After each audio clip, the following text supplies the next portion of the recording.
Hi, how you doing? I'd like to say a very happy new year to you. Welcome to the year 2020. It's a new year, it's a new decade, and I'm just trusting God with you today that this year would be a year of abundant grace for us in the mighty name of Jesus. If you remember in my new year message at the end of last year, I said that the Lord has been laying on my heart to speak about living by His grace, and we're going to be doing a year-long series on living by His grace.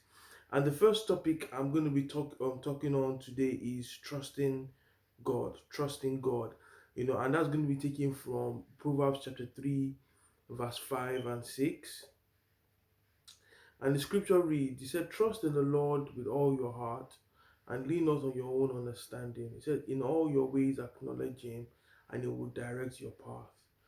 Now, this is one of the most popular Bible verses in that this has been quoted many times. I'm sure you must have heard it in different sermons. It's almost like it's definitely a a very memorable verse.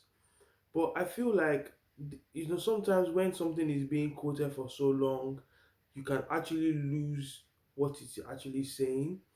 And when he says, "Trust in the Lord with all your heart, lean not on your own understanding, in all your ways acknowledge Him, and He will direct your path."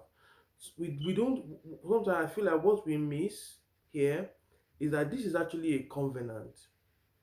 This is actually a God's covenant with us that if we would do these three things, if we would trust Him, if we would not lean on our own understanding, if we acknowledge Him in all our ways, He's going to direct our path.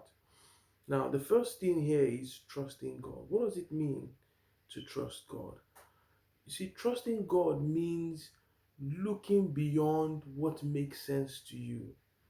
Looking beyond what you think is right, looking beyond what you even think might be ethical, what makes sense, what is rational, your own scientific way of reasoning. When God is actually saying to you that I want you to trust me, when God has to tell you to trust Him, it means that you are already dealing with unbelief. You are kind of using the physical to curtail the spiritual. You are boxing God in your own understanding that this is how I see this thing playing out, and this is how I think this is how I think this is going to work. But God is saying that shift your mindset from your own way of thinking and trust Him. Now, trusting Him also means that you don't know what the outcome is going to be, but you are just trusting in the fact that He is good and His promises are sure. I'll give you an example. I remember when I was just about to get married, I just proposed to my wife in the year 2017. Prior to that time, I think the eve of 2015, I was saying to God that God, in 2016 I want to get married, and the Lord said no, that you're going to get married the following year, but what I want to do in 2016 is to prepare you for marriage life in 2017.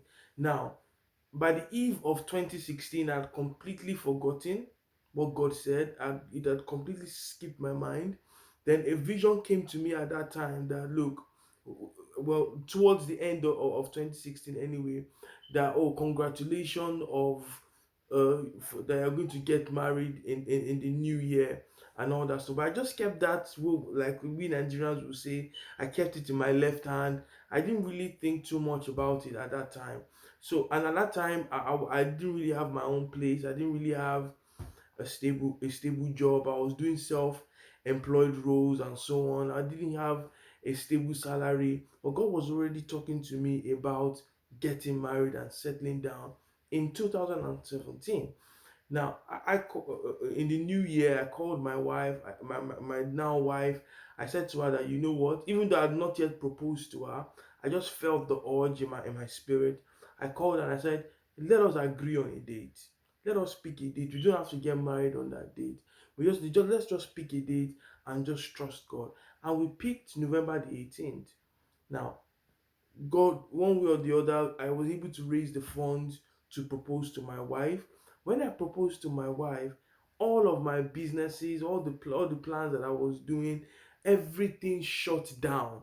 As in, there was no income coming from anywhere, and I could not pay my rent. You understand what I mean? So I actually lost my accommodation and had to stay with someone for about 3 months.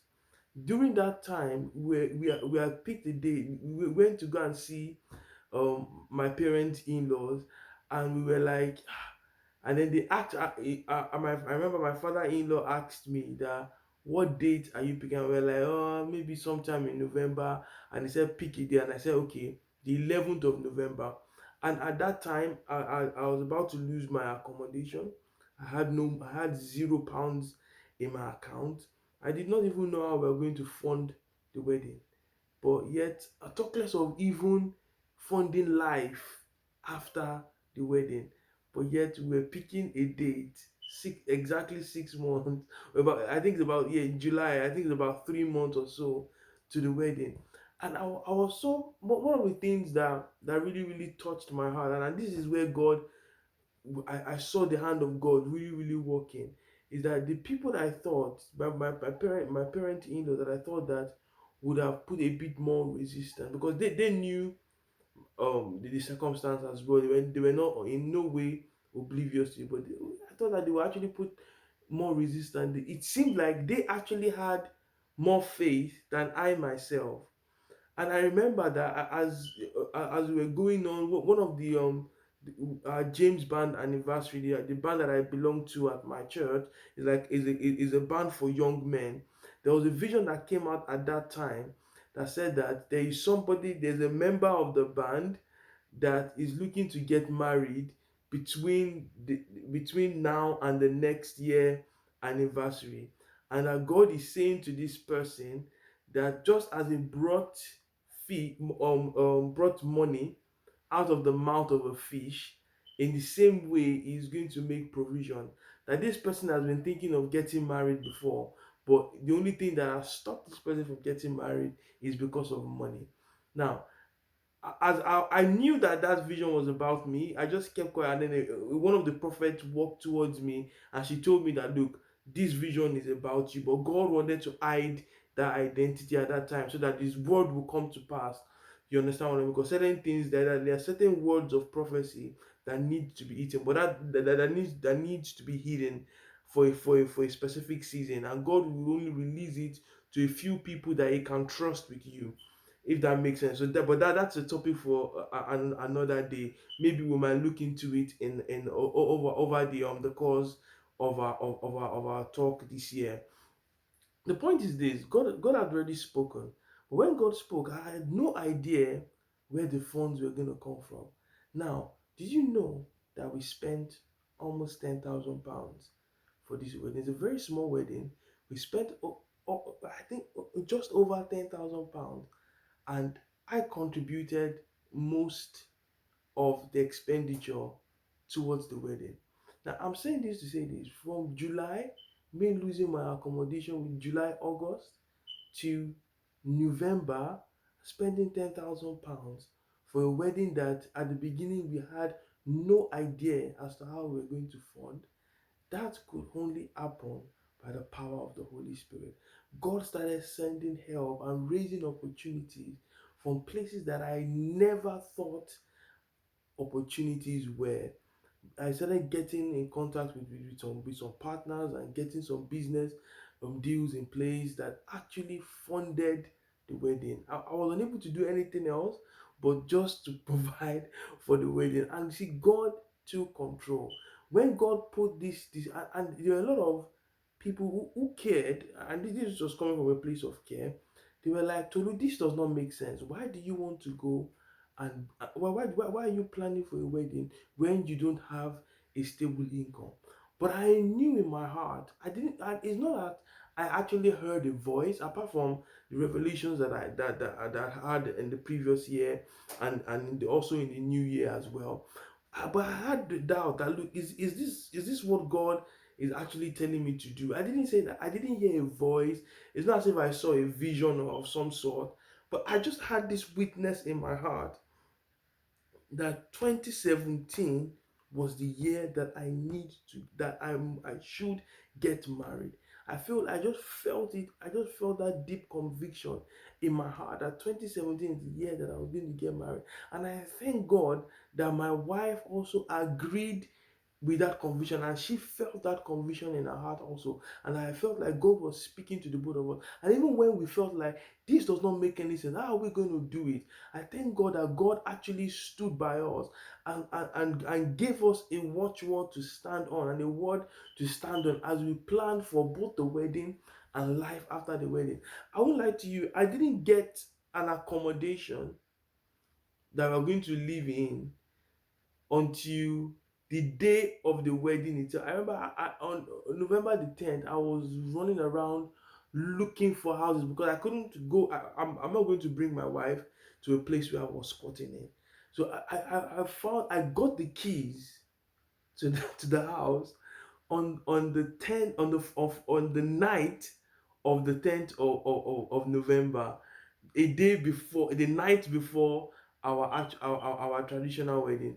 It on during the traditional wedding, that was the day I actually moved in to the house. I immediately abandoned my clothes there and went over to my youth pastor's house, who drove me to the location of the wedding. Now this is God in working. And I just want to encourage you today as we are chatting the course of the new year. And this is now a word of prophecy that the Lord gave me this afternoon while I was preparing and meditating on this message.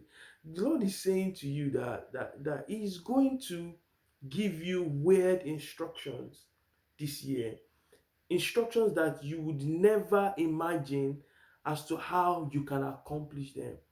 But the instruction, but the anchor is this: trust in the Lord. Trust in the Lord. Don't worry about how it's going to happen. Don't worry about the things that you need to put in place. I'm not saying don't plan, but I'm saying to you that don't worry about the things that you need to put in place. Some people might be saying that I actually want to get married, or I want to start a business, or I want to start this project, or whatever it is that God, or I want to start a ministry, whatever, a church, whatever it is that God is actually telling you to do. My brother, my sister, I am encouraging you today. The Spirit of the Lord is telling you this today. Whatever time you are listening to this message, the Spirit of the Lord is encouraging you. Trust God. Trust God. Trust God completely.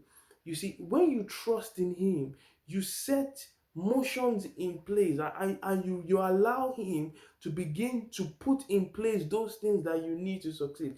Because what you need, you don't actually know. So people think that you need money. No, it's not money that you need. What you need is grace. And when you trust God, you release that grace to begin to work for you. So, my brother and my sister, if you're going to walk in the grace of God, you need to start by trusting God. I agree with you today in prayer that every seed of unbelief and doubt that may have come from even well-meaning advices but has formed a stronghold in your mind and stopping you from trusting God, from releasing your faith for the goodness of God in this year and in this decade. I pray that every stronghold is destroyed in the mighty name of Jesus. And I pray that the word of God will be richly established in your heart and would produce fruits of faith and righteousness to the glory of His name. I leave you with this word: trust the Lord with all of your heart. God bless you.